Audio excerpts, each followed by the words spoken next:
Olá!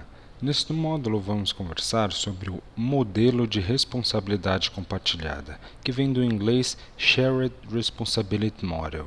Esse é um conceito muito interessante porque ele define as responsabilidades. Quando a gente utiliza Cloud Computing, as responsabilidades elas acabam sendo compartilhadas, nesse caso entre a AWS e o cliente, e a gente vai entender um pouco mais o que seria isso.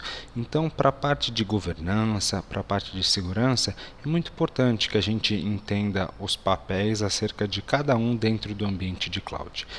Então, primeiramente, nós temos a responsabilidade da AWS, tá? Ela chama de segurança da nuvem, ou do inglês Security of the Cloud, ou seja, da nuvem. A AWS é responsável por proteger a infraestrutura que executa todos os serviços oferecidos na nuvem. Essa infraestrutura é composta por hardware, software, redes e instalações que executam os serviços de nuvem da AWS. Então a gente está falando ali de toda a parte de infraestrutura física, facilities, toda a parte de virtualização, tá? A AWS tem alguns componentes físicos de hardware, ali os servidores, a parte de rede. Então tudo isso é responsabilidade da AWS no que se refere à segurança da nuvem em si.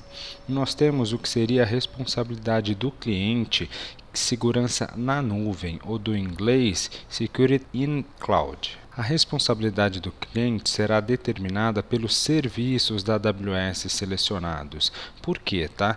Dependendo do tipo de serviço que eu seleciono dentro da AWS, eu tenho mais responsabilidade ou menos responsabilidade. Se a gente for utilizar um serviço na modalidade serverless, por exemplo, como o Lambda, eu tenho menos responsabilidade. Se a gente for utilizar uma EC2 com o nosso próprio sistema operacional guest ali, eu tenho mais responsabilidade, porque eu tenho toda a parte de patches, né, que eu tenho que passar ali no meu sistema operacional, eu tenho que fazer o hardening, desabilitando os serviços desnecessários, a parte do security group. Então, essa questão varia muito do meu workload, dos tipos de serviços que eu seleciono dentro da AWS. Isso determina a quantidade de operações de configuração que o cliente deverá executar como parte de suas responsabilidades de segurança. Serviços e configurações típicas de responsabilidades dos clientes. Então, quando eu lanço a minha S2, a configuração da minha VPC é minha responsabilidade, os meus security groups, o que eu vou abrir de portas de comunicação, as credenciais de usuários que eu vou estar criando dentro do IAM para estar interagindo com os serviços da AWS, as policies que eu vou estar criando para dar permissão para esses usuários, as roles, enfim. Toda essa parte de gerenciamento de identidade também é de responsabilidade do cliente. Aí a AWS traz uma visão para a gente de basicamente 3 tipos de controles, tá? O primeiro são os controles herdados, ou seja, a AWS vai pegar vários dos controles que antes eram de minha responsabilidade, enquanto eu fazia on-premises, e vai herdar isso e eu não vou ter tanta preocupação, isso vai ficar sob a responsabilidade da AWS, tá? Esses controles herdados pega toda a parte física, tá, de facilities e ambientais. Os controles compartilhados. Nós temos a parte de gerenciamento de patches. Por que nesse caso é compartilhado, tá? Então imagina que eu tenho alguma camada de gerenciamento de patches que fica em cargo da AWS. O hypervisor, por exemplo, atualização de um patch de algum serviço dela que ela oferece para os clientes, então ela também tem os patches, as correções que ela tem que fazer. Isso também acontece no nível de cliente, com uma EC2, por exemplo, que tem alguma coisa rodando que eu tenho que passar um patch, tá? A parte de configuração, conhecimento e treinamentos. Então, a parte de configuração é óbvio, né? Os dois lados ali configuram o ambiente, cada um é responsável por um pedaço. A parte de conhecimento, então, e treinamentos, a AWS treina os seus funcionários acerca dos serviços, acerca das melhores práticas de segurança do mercado, mas o cliente também tem que ter esse conhecimento internalizado, ele também tem que fazer treinamentos. Então a AWS disponibiliza uma série de papers, treinamentos, o próprio reinvent, e os clientes são responsáveis por absorver esses conhecimentos, esses treinamentos, para estar aplicando as melhores práticas e protegendo o seu workload workload dentro da AWS. Então, esse é um controle compartilhado também. E nós temos controles que são específicos do cliente, tá? A responsabilidade exclusiva do cliente com base no tipo de workload executado. Então, vamos supor que eu escrevi a minha própria aplicação, eu coloquei ali dentro da minha S2, isso é só de minha responsabilidade. O Security Group, para quem vai estar conseguindo fazer acesso a essa aplicação. Então, algumas coisas são específicas e inerentes aos clientes. A AWS resume todo esse conceito através desse mapa que é muito legal, muito interessante. Então, aqui a gente tem a responsabilidade da AWS, tal, que eu tinha comentado com vocês, Responsibility for Security of the Cloud, então responsabilidade pela segurança da nuvem. O que isso inclui, tá? Então, lembra que a AWS tem o AWS Global Infrastructure, que são as regiões, as zonas de disponibilidade e os Edge Location. Então, tudo isso é de responsabilidade da AWS. Então, a infraestrutura física, os guardas, ali o crachá para entrar no data center, tudo isso de responsabilidade deles, incluindo essa parte de hardware também, tá? A AWS também tem responsabilidade a nível de software. Então, esse hardware, ele tem algum software, por exemplo, um hypervisor que vai rodar algum sistema operacional na modalidade compute. A parte de storage também é de responsabilidade da AWS. Vamos supor que um storage vai ser descomissionado, tá? Ele saiu aí de serviço. Qual que é o procedimento da AWS para fazer uma deleção segura desses dados e ter certeza que nenhum dado de cliente possa vir a cair em mãos erradas quando esse storage for para o mercado? Então, ele vai ser destruído de forma lógica ou de forma física de uma maneira eficiente que não dê para recuperar os dados. A parte de database, então, as informações dos clientes, as bases de dados do serviço da AWS é de responsabilidade deles. Toda a parte de networking e principalmente na camada de virtualização. Então imagina que a AWS tem um hardware físico e dentro desse hardware físico você tem diferentes clientes com diferentes workloads. Como é que eu faço, por exemplo, para que o tráfego de rede de uma instância EC2 não seja visualizado pelo tráfego de rede de uma outra instância EC2, eu consegui, por exemplo, implementar um sniffer em que eu escutasse um tráfego de outro cliente. Então, toda essa questão de networking também na camada de software, obviamente rodando em algum hardware, tá? Dentro da AWS, acaba sendo de responsabilidade do provedor. Então, nós entramos no que seria a responsabilidade do customer, do cliente. Responsibility for Security in the Cloud. Então, a responsabilidade pelos dados dentro da nuvem, na nuvem. O que nós temos aqui, tá?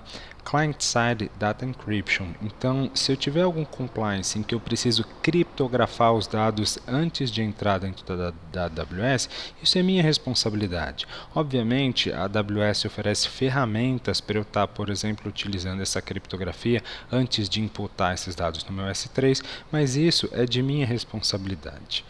A parte de Data Integrity Authentication, então eu vou utilizar, por exemplo, o MAC, Message Authentication Code, alguma autenticação segura dentro dos meus sistemas, é minha responsabilidade isso também.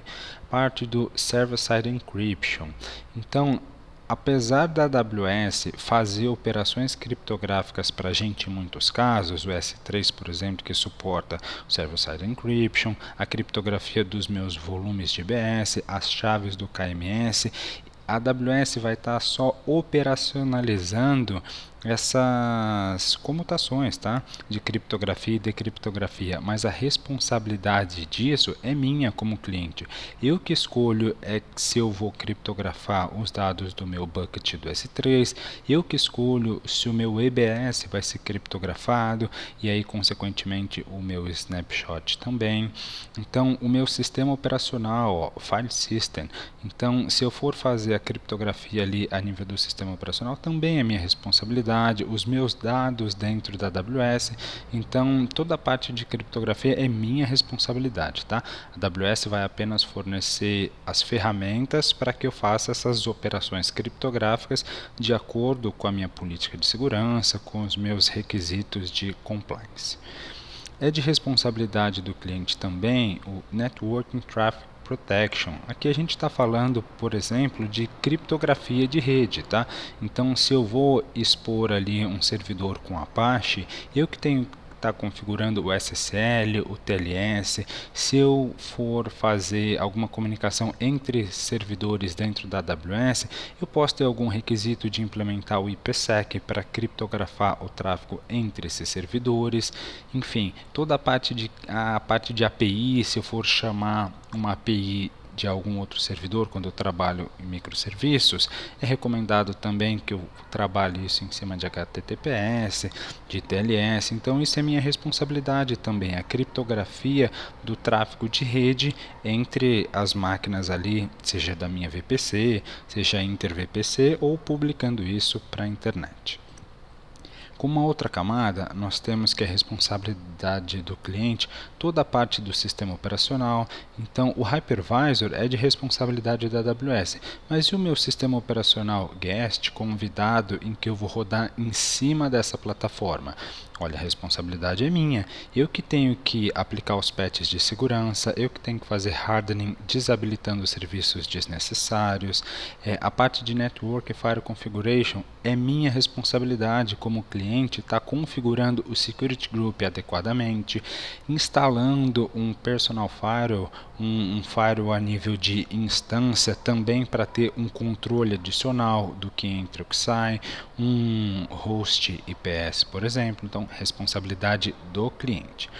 Responsabilidade do cliente também, Platform Applications, então o serviço que eu vou rodar ali dentro, a aplicação dentro da minha máquina é de minha responsabilidade. Se alguém invadir o meu SAP, por exemplo, porque eu deixei de fazer uma atualização ou eu escrevi uma aplicação mal feita que pode ser explorada, por exemplo, através de um SQL injection, isso tudo é de responsabilidade do cliente. A AWS ela proveu a plataforma, os controles, os papers de segurança para que isso ficasse seguro, mas se o cliente não fizer a parte dele, realmente não tem jeito.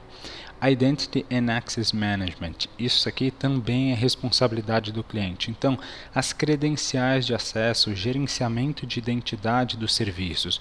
Não adianta a AWS fazer um serviço super seguro acerca do S3, por exemplo, se indevidamente alguém deixar um bucket público, por exemplo, ou se alguma credencial, alguma API Access Key ficar ali exposta no meu servidor, colocar isso no GitHub, alguém pegar esse acesso, ou eu não fazer uma rotação das minhas chaves, aplicar uma política de senha forte, tá?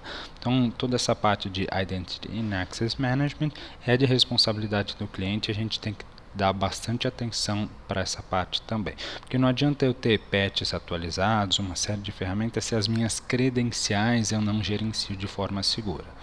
E por fim, para encerrar, Customer Data, ou seja, a responsabilidade dos dados dos clientes são dos clientes em si. Tá? Então você tem que fazer toda a proteção dos seus dados. E aí, falando agora em leis mais recentes, eu tenho que atender GLPD no Brasil, GDPR lá fora, são vários compliances acerca de manipulação de dados de clientes, por exemplo, em que eu tenho que ter bastante preocupação, bastante cautela em quais os controles de segurança que eu vou estar aplicando para esses dados, tá? Aí, nesse caso, a gente está falando do Customer Data hospedando Customer Data, né? Eu, como cliente, também posso ter os meus clientes e eu tenho que cuidar desses dados. Mas, por fim, a AWS não tem visibilidade acerca dos dados dos clientes. Então, o que eu rodo ali dentro da infraestrutura da AWS, eles não têm visibilidade acerca disso. Tá? Eles só enxergam os serviços em si e a responsabilidade de manter esses dados seguros e atualizados é de responsabilidade do cliente. Então, acerca do modelo de responsabilidade compartilhada, ele é um modelo conceitual, tá? E aí é bem interessante que você pegue principalmente os tópicos chaves, tá? Então, EC2, VPC, Security Group, IAM User, a questão de gestão de identidades, responsabilidade do cliente, toda a questão do AWS Global Infrastructure, responsabilidade da AWS e algumas coisas compartilham-se entre si dependendo do tipo de serviço em si, tá legal? Obrigado por assistir, te vejo no próximo tópico.